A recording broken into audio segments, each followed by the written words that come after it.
Hello, viewers. Today is September 12, 2024. I'm here to share my thoughts on the US presidential elections 2024. Today, I would like to talk about the Republican Party. It looks like that the GOP is in a sort of a panic mode after the debate, and I will tell you why.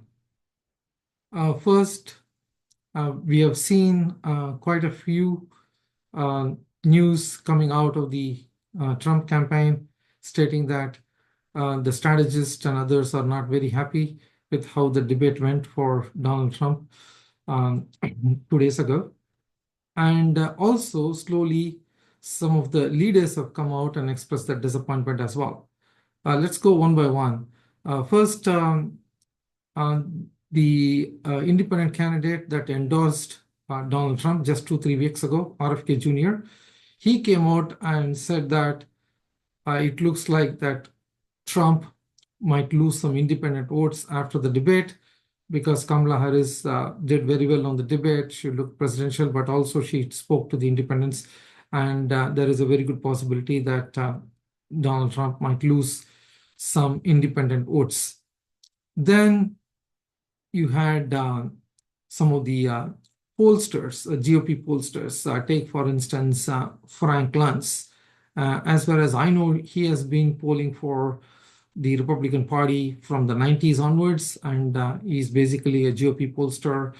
Most of his polls have 3 or 4 percentage points in favor of the Republicans generally. So that's why I don't generally believe his polls 100% of the time.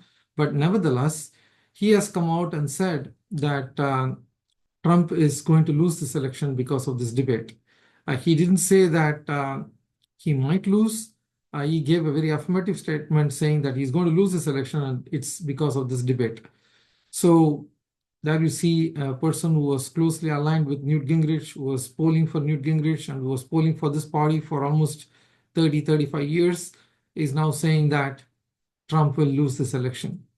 Then you look at some of the elected representatives. Let's look at the Senate first. One of the strong, staunch supporters of Donald Trump in the Senate is Lindsey Graham from South Carolina. He came out and he said that definitely Donald Trump made a lot of misleading statements. He didn't say misleading statements per se, but he talked about how he talked about the immigrants eating pets in Ohio, as opposed to talking about economy, inflation, and illegal immigration, which has favored Republicans all along, and especially on this particular electoral cycle. So he was very disappointed, and he has come out openly to express his disappointment. So obviously, it must have hurt so much for him to have come out openly to discuss about this in public. Then you had other senators like Rick Scott, who is running for re-election for Senate in Florida. I thought he was going to win by a good margin, but it looks like he's also kind of a little bit nervous after this debate in terms of how this will affect the down ballot races that includes his race in Florida.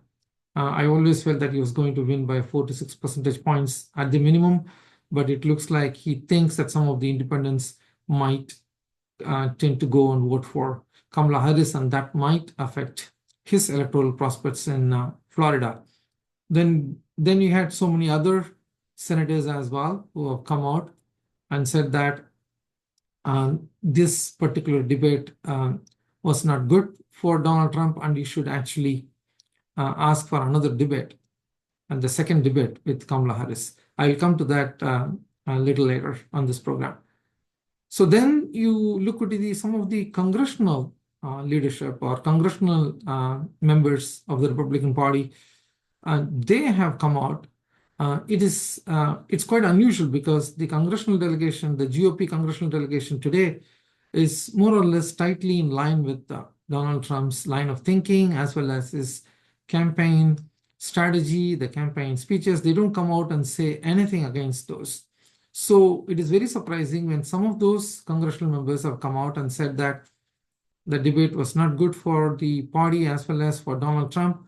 And they are also worried about the down ballot races, how this will affect And most of them are worried about the independent votes because that day Kamala Harris was speaking directly to the middle America, the middle class America, and the independent voters, whereas Trump was trying to get additional votes on the extreme fringe elements within the Republican Party or the extreme right.